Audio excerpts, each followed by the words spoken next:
FSN Radio. It's all about what's next. Go to financialsurvivalnetwork.com and sign up for your free weekly newsletter. You'll also get 3 free reports. The Financial Survival Network. It's all about what's next. Today's show is brought to you by Blue Sky Uranium Corporation. Blue Sky has first mover advantage in Argentina in the world's newest uranium and vanadium district. With an existing near-surface deposit that's open for expansion, Blue Sky also controls a massive district-scale land package with mineralization along a 145-kilometer-long trend. Blue Sky possesses tremendous exploration upside and is an excellent leverage play on rising uranium and vanadium prices. The company is run by a best-in-class management and technical team with proven exploration and development success in Argentina. Blue Sky Uranium trades under the ticker symbol BSK on the Toronto Venture Exchange and as BKUCF on the OTC. For more information and to stay on top of the latest news, go to blueskyuranium.com. That's blueskyuranium.com. The Financial Survival Network. It's all about what's next. Welcome. You are listening to the Financial Survival Network. I'm Kerry Lutz. It's the second to last day of May in 2019. Hope you sold in May and went away, but you probably didn't, which is probably why you're listening to us now. Hey, as always, join the fun, join the show, and email us kl@kerrylutz.com. Well, our good friend is on with us now, David Morgan, themorganreport.com. And hey, before we get started, we should mention precious metals prices. Gold up a couple of bucks, trading right around $12.82. Silver up 6 cents, right around $14.50. So, David, these have been frustrating times for us precious metals people, haven't they? Absolutely. In fact, silver is spot price hitting a 6-month low as we speak. So if you've been waiting for the pullback to trigger, either add to your position or begin one, now might be a good time to start. The reason I say start, of course, this is, a lot of people out there have already bought, but, 6-month low. And the reason I wouldn't say this is it is because it could go lower. In fact, pretty good analyst, and I don't pay a lot of attention to other people's analytical work. I like to just kind of tunnel vision it and do myself so I get influenced too much. But regardless, this particular individual said that there would be a new low in silver before we started back up. I know that we really double bottomed. Now, gold has put in its low in December of 2015, and that's held. And silver did the same, and it's held, but barely. But anyway, we'll wait and see. It has been trying. I mean, to elaborate a little bit more, recently we're at like an 89-to-1 gold to silver ratio, which is really high. It's been as high as 100 a couple times, but both times it's hit that. It's been a spike situation, come right off. But we've been up in, this area for a while. Mm-hmm. So certainly lots of unhappy silver investors, let's say, and some pretty discouraged gold investors as well. Yeah, well, nothing new there. It's been that way for quite a while here, David, and so you wonder, I mean, all of the weak money is out. Only the diehards are left. You wonder how much longer this can go on. Well, absolutely. And I just, I've been wrong. I mean, I've said it several times, and I'm not afraid of it. It's like this number one thing I say.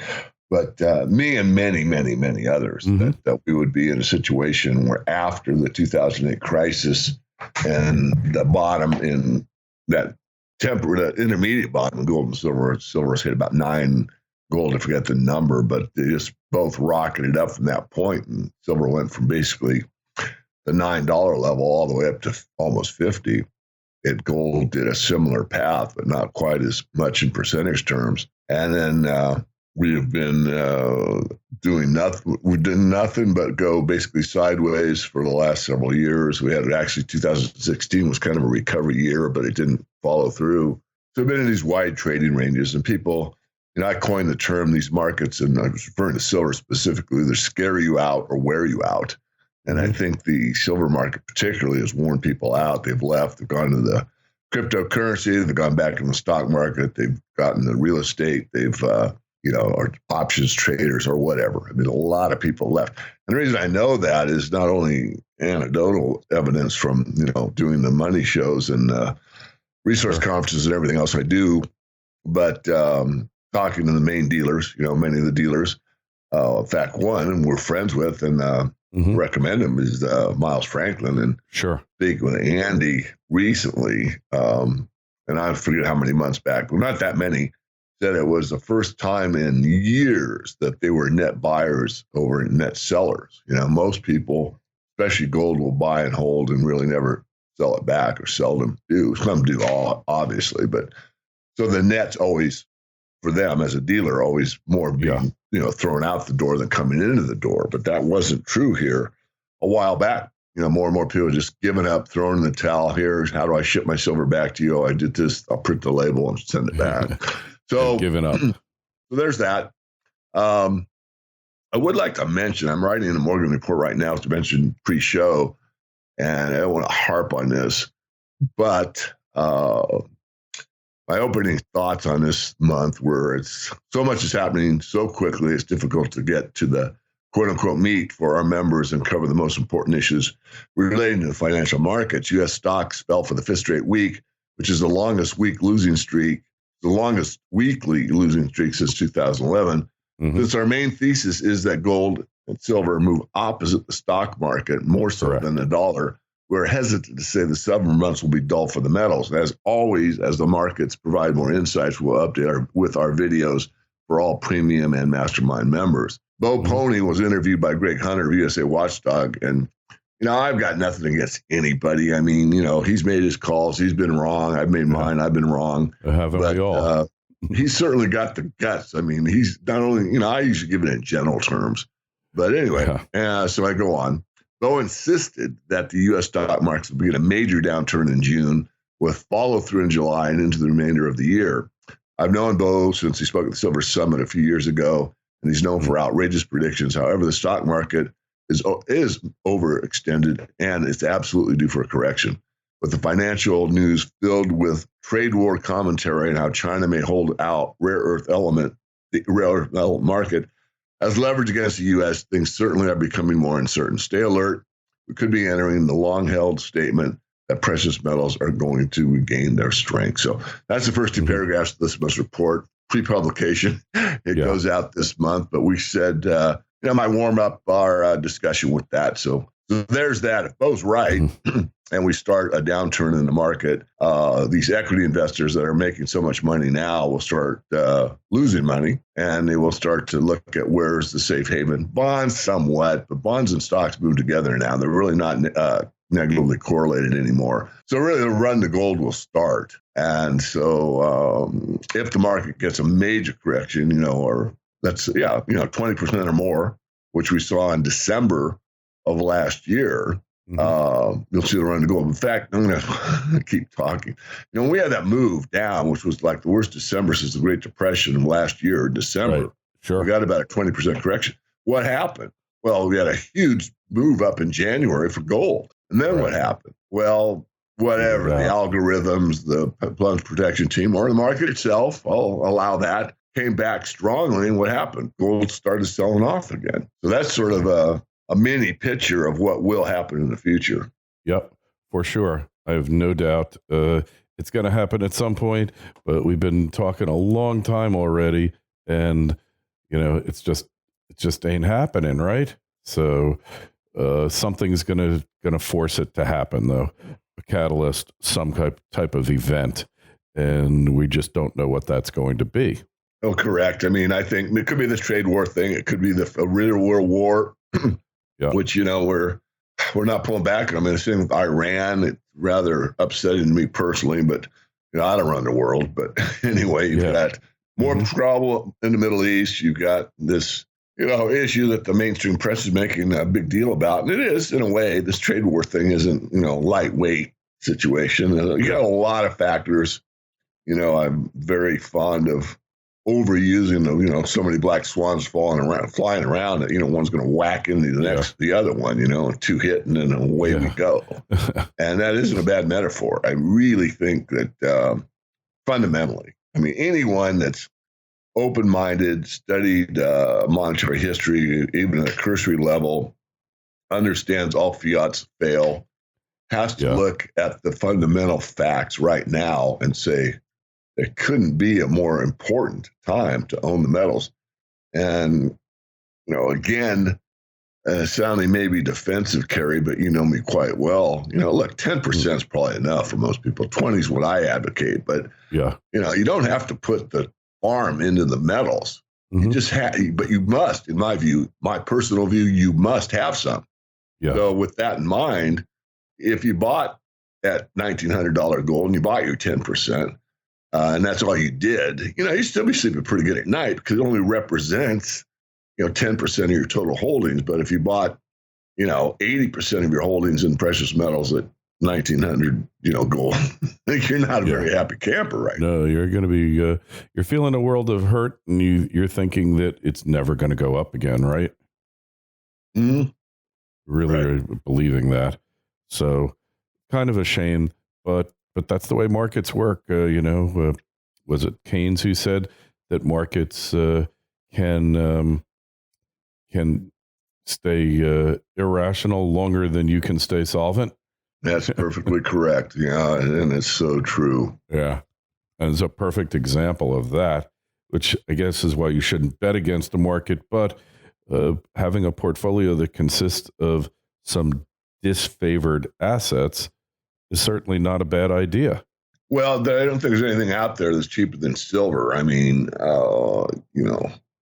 If you look at the inflation-adjusted price on almost anything, silver is probably the biggest laggard out there. And as I said at the beginning, it's at a 6-month low right now.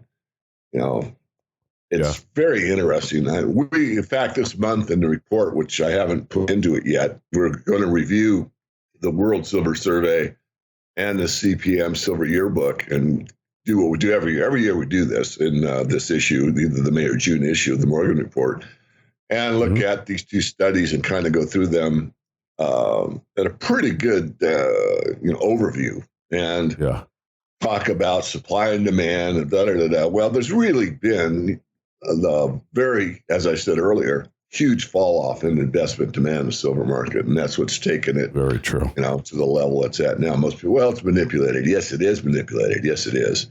But it's a lot easier to manipulate a weak market to the downside than to manipulate a strong market to the downside. Let me tell you. Very true.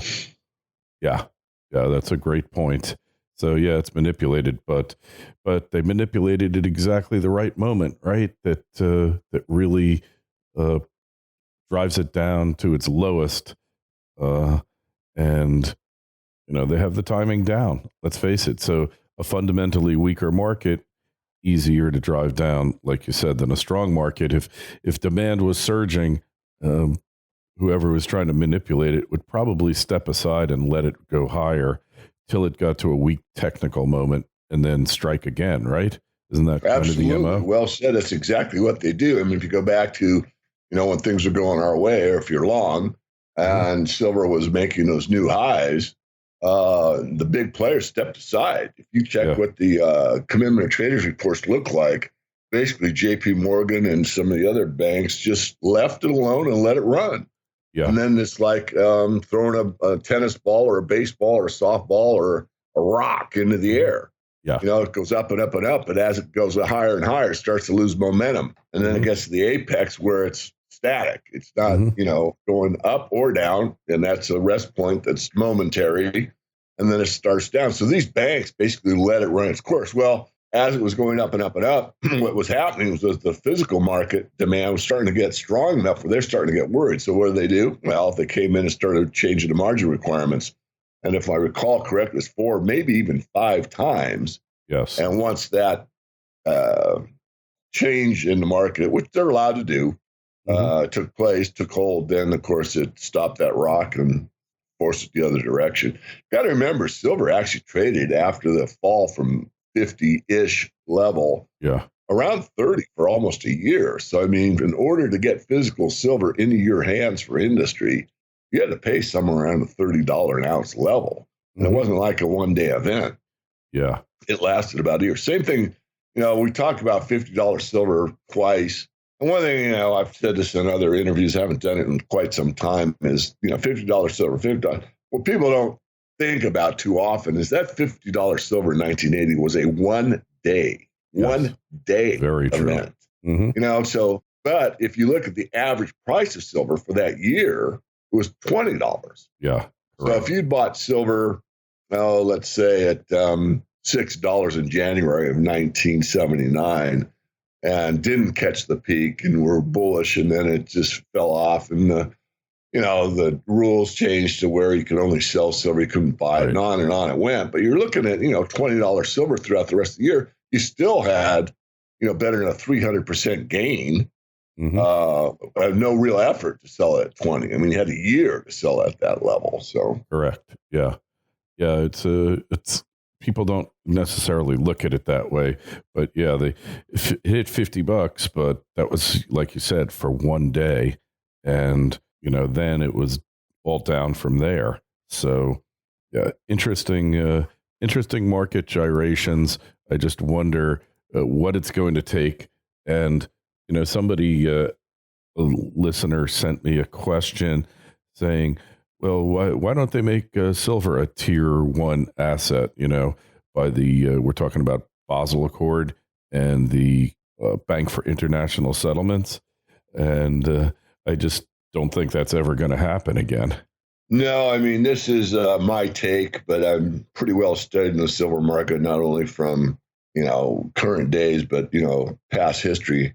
This is, again, my take. I think I could prove it pretty easily. Probably have to take a book to do it, but it's my strong understanding that particularly the London banks wanted silver out of the monetary system for a very long time. And I'm talking a very long time. That's what the crime of 1873 is about. That's what the book, The Wizard of Oz, is really all about. It's a big metaphor for the Eastern establishment. It's much easier to control one metal than two. And if the banks could get silver out of the monetary system and keep it out, which they've done, then all they really have to focus on is the gold market, which is what they have done. And so I'm convinced myself personally that silver was absolutely taken out of the monetary system for their benefit, not our benefit. Yes. And if you look at what it did to the people, just look at the opium wars in China and how it devastated them. Look at, the Cross of Gold speech from William Jennings Bryan and what happened when they took it out of the monetary system here in the U.S., what it did to, the farmers, the ranchers, and the merchants and everything else in the Western U.S. And it's not a pretty picture, but it's disaster. Absolutely, again, I keep using the word absolute, but there's a strong case that this is deliberate and they don't want anything to do with it. In fact, I'm going to digress a little bit. This is an interesting story. I've never told this one, Kerry, but I had a fund manager that managed a fairly significant amount of money, and he got a hold of me. This is years and years ago. And he really wanted to do a white paper on why, basically cornering the silver market was like the smartest thing that anyone could do, because it really is a strategic metal. It's needed in so many products, communications, phones, everything that we all know about. Plus, so he wanted to basically have me commissioned me to write kind of a white paper on that, or he wanted or collaborate, and we never did it. I never really, had another conversation with him, but he really, really did get the silver market, and I really had a long talk with him on that one call, and he really did understand how much more vital it is, and how much easier it would be, because the cost. I mean, you've got right now you got 2 billion ounces of silver above ground, roughly speaking. Right. So if you take the coin market and discount it, and the reason I discount the coin market is it's small holders, basically. I mean, there aren't any major banks holding massive amounts of silver coins. So you got 1.5 billion ounces of coin. So you got about 1 billion ounces in bars. That's what, $14 billion. I mean, to me, 14 is a huge number to use. It's a huge number, but to what's floating out there in the financial markets, it's such a small number. It's pathetically small. And that's all it would take. And game over. Now, I don't think it'd ever happen, but it's nice to fantasize about it, at least for somebody that sees the, I'll call it the shenanigans that are going on in the financial system day after day, week after week, month after month, and year after year that absolutely is detrimental to the average human being. It's really, really upsetting to me. Oh, yeah. Yeah, I don't think of all of those, all of the mining, the economies that rely upon mining. This has been, the current economic system really penalizes resource investing and prudent business investing, upgrading mines, opening new mines, besides all the regulatory and legal stuff and everything else that you have to go through. You know, it's really done a number on it. Really has. Yeah, you know, when silver was at that $30 level in 2011, you know, I thought that might hold. I wasn't sure. I wish, you know, having 20/20 hindsight, you can always be eloquent. But that was a price level where all these mines were actually having not an exorbitant profit, but a good profit, steady. They could explore. They could, you know, pay all their bills. They could pay down their debt. They could pay back the banks, et cetera, et cetera. And I thought, maybe this is, you know, maybe we're at a point where, you know, that would take place. And of course, I was wrong again, because these banksters love to make money in both directions, particularly in silver. I mean, it's almost like they have a vengeance against it from way back in, like I said, the 1800s. We hate silver. It's not money, and we're going to penalize anyone that thinks that it is, you know. And I know that sounds very defensive, and maybe it is. But nonetheless, the facts speak for themselves as far as looking at the price. Price over time. David, when you look at Commitment of Traders report, the COT, and you know, you look, the commercials are always right, and the speculators are always wrong, with a few minor exceptions along the way. And it makes you wonder, like, who are these stupid speculators that keep throwing their money away? They just want to lose money. Who are these people? Right? Yeah, you know, I've thought about that at times, and I've actually had a conversation with Ted Butler about it. And again, this sounds kind of on the conspiratorial side, but you have to ask that question. It's like, wait a minute. So I wouldn't rule this out. I'm not saying this is what takes place. So let me be clear. Someone's going to hear this and they're going to misconstrue what I'm saying, but it's a possibility that there is these let's say, what do you call them, shell company type things. You know, there's these entities that are legal fiction, like any corporation's a legal fiction, that set up to take the other side of the trade. For sure. And I wouldn't rule that past, because you have to ask yourself, who wants to take the other side on some of these trades? I mean, you have to be an idiot. And yet there's always a match. There has to be a match in every futures market on any commodity, you know, be it soybeans or cotton or silver or gold. You've got to have a long for every short. And so you think you really want to sell silver when it's down at this level? Yeah. So these are there's only one entity in existence that knowingly, willingly, and gladly takes on losses. And you know what that entity is just as well as I do. The U.S. government and other governments. Harry Brown used to call them the accommodating loser. You know, they're always happy to lose money for the common good. And when you see a group of entities and you don't know who they are in particular, and they lose money month after month after month, you got to scratch your head and say, who are these idiots? Why are they doing it? Now, they could be buying on the other side, and they could be doing things that you don't know in theory, but at some point the specs have to win, right? And yet they don't. Yeah. And you're right. I mean, you have to look at every trade to make statement of, you could find exceptions. I mean, I have a hard time believing that JP Morgan's never lost on any trade. That's a little hard for me to swallow, but, it's possible, I suppose. But certainly they win on the vast majority of them. I have no argument agreeing with that statement. Yeah. But you don't even know the net position of JP Morgan. It's like you can see transparently, you can see the commitment of traders. But the commitment of traders takes in what is publicly disclosed at the CME. What you don't see is what's on the OTC, the over-the-counter market, which is like 3 or 4 times larger. Mm-hmm. So you could show a net, short position with this small trading house, and yet in the OTC market, they might have 3 times as many long contracts. You just don't know. So yes, you can derive a great deal from the COT. It's a useful tool. I still use it. It's not as accurate as it used to be, but nonetheless, it's something you need to pay attention to. But if you think you're getting all the information by looking at that, think again, because you're wrong. You're not. Mm-hmm. Yeah. Oh, for sure. I mean, it just can't be. It makes no sense. It's counterintuitive. Well, there's so many. Sorry if I interrupted, but there's so many OTC derivatives out there that are, handwritten. I use that as a metaphor.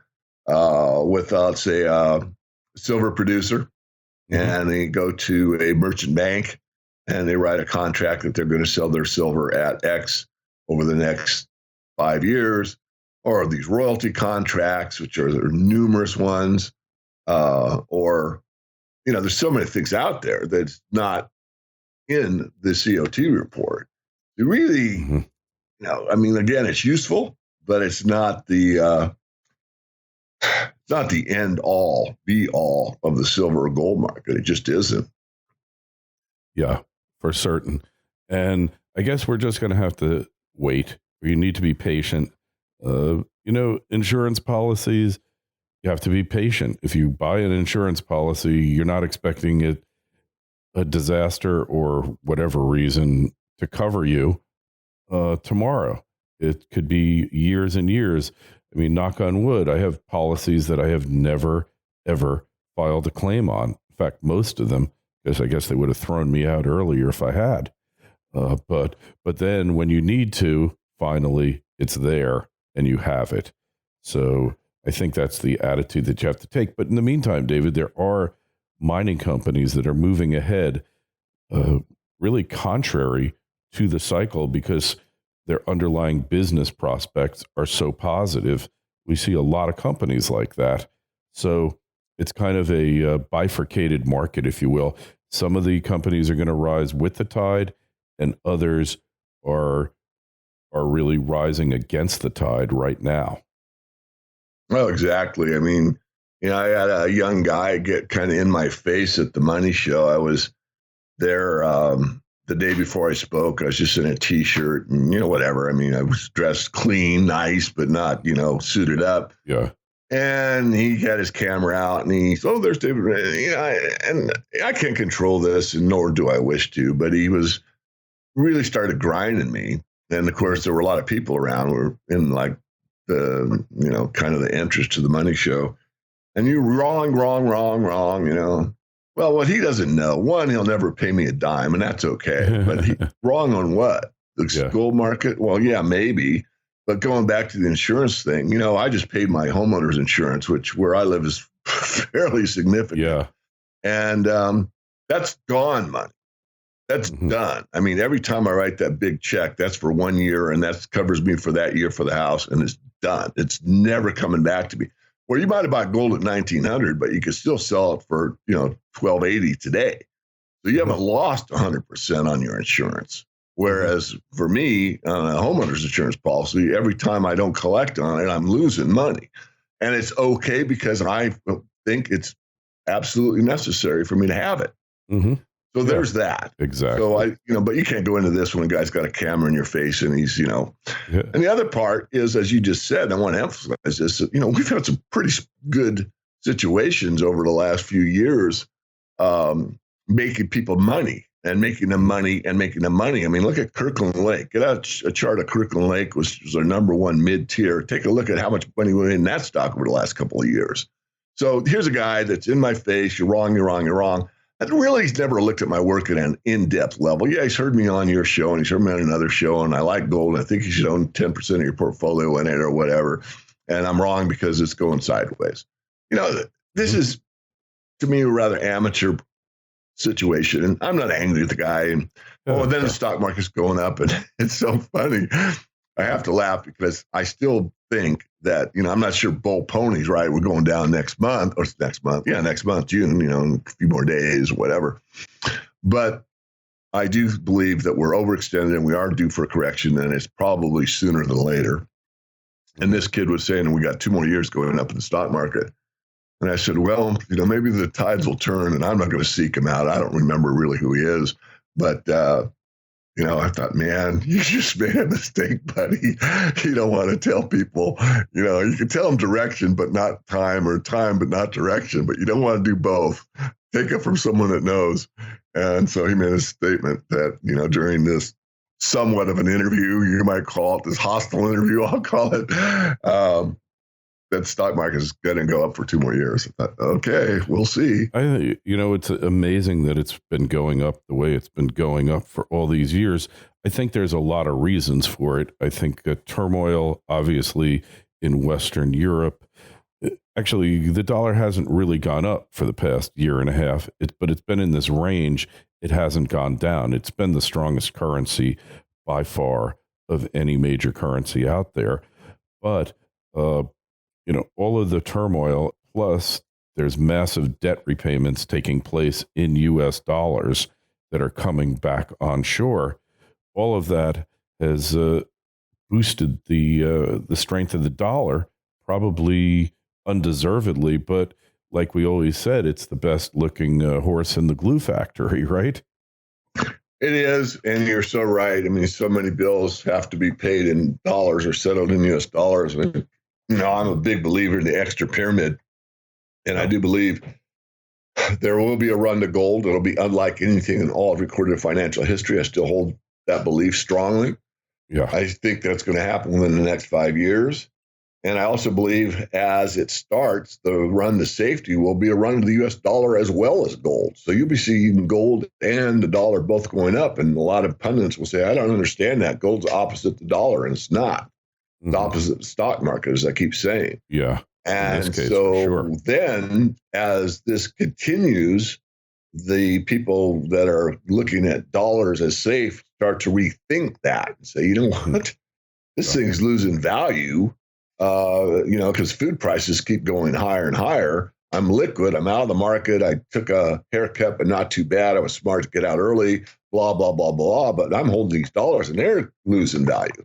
So then when that next level takes place, those dollar holders that thought they were safe for a while, a week, a month, 6 months, a year, who knows if we'll go that long. I doubt it'll go that long, but it could say, aha, I need to get into gold. Boy, that's when the run to gold really starts. And once that psychology starts, look out. There's a lot of dollars versus how much gold is out there. And if you want to really think about it, think of how little silver is out there compared to all those dollars. So I still think silver will outperform gold, but I'm pretty convinced at this point gold's going to have to lead the way. Yeah, and it will. I think you're right. And it has been leading the way. You just look at it. Because let's face it, the market for silver is just totally moribund. And that's in the face of rising consumption too on the industrial side. Yeah, I mean the industrial side just keeps chugging along higher and higher. I mean more and more, no matter recession, whatever, stagflation, inflation, deflation, whatever you want to name it. Yeah, the industrial side of silver basically keeps going higher. Yeah, it ebbs and flows, but the trend's pretty clear. And it's going to go higher and higher. That's to go higher again in this year, 2019, regardless of, trade war and everything else. I mean, there's so many uses for silver, and we don't have to go through them. But yeah, we know that the garbage dumps are full of all those old uses. The other thing we didn't talk about, base metals. Obviously, silver, for the most part, is a byproduct of copper, zinc, etc. And I know a few huge mega copper projects on the board, which will yield a lot of silver, but there just really aren't that many. So there's no future There's very few, as you've said many times, very few pure silver mines around, pure silver companies. They just don't really exist. There's only a few of them.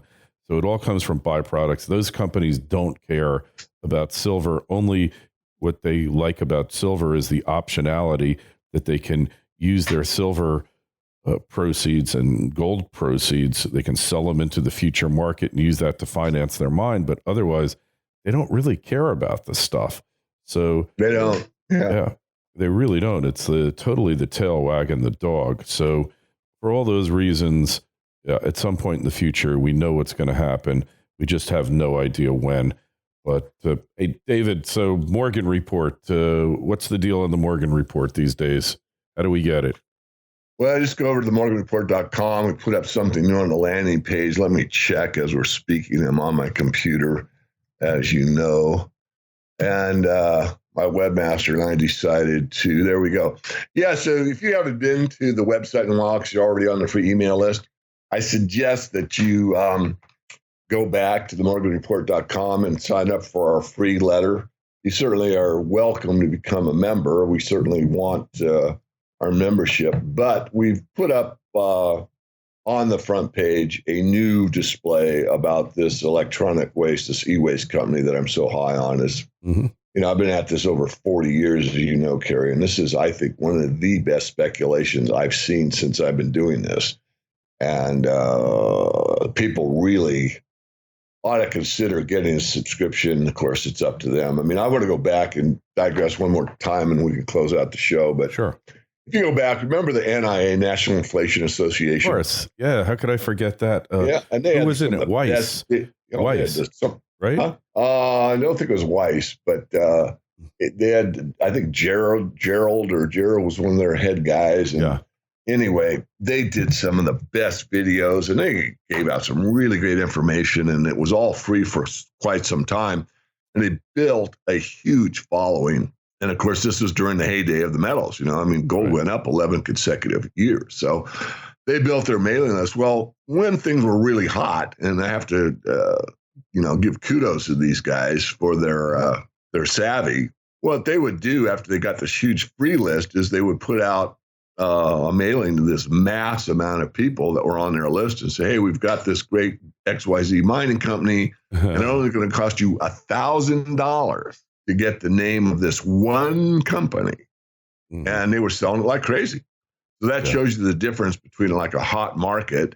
And by the way, every one of those was moose pasture. None of them were good. Yeah, well, regardless of that, it was a hot market. People bought it, gladly paid $1,000 for one stock pick. Now you've got my expertise with my staff. I mean, it's just me, and we have your integrity. For quite some time. It's $500 for the year, and you get a lot more than just one pick, and on and on. And we can, we're losing business. And I personally want to say we have your integrity, which in a business where there's a lot of, shall we just say, questionable practices. The one thing I know about you, having been in this 8 years now, David, is you're my go-to person. If there's somebody I want to know about or something, I go to you because I know that that your integrity is unquestioned, and you never mention a company that you don't really believe in their future, in their prospects. So that's to be applauded and commended because morality is in scarce supply these days. Let's face it. So I know that from the Morgan Report, I'm always going to get unvarnished truth, and you're not going to be promoting things because somebody slipped you a couple of dollars under the table. That would never happen. So we really appreciate that a lot. And David, it's always great to have you on the show. Any questions or comments, email me, kl@kerrylutz.com, Twitter feed @KerryLutz, Facebook page, Financial Survival Network. Hey, we'll take it up again at a time in the not too distant future. David, thank you so much for coming on. Okay, thanks for having me. Have a great weekend, and we will talk again soon. FSN Radio. It's all about what's next. Go to financialsurvivalnetwork.com and sign up for your free weekly newsletter. You'll also get 3 free reports. The Financial Survival Network. It's all about what's next.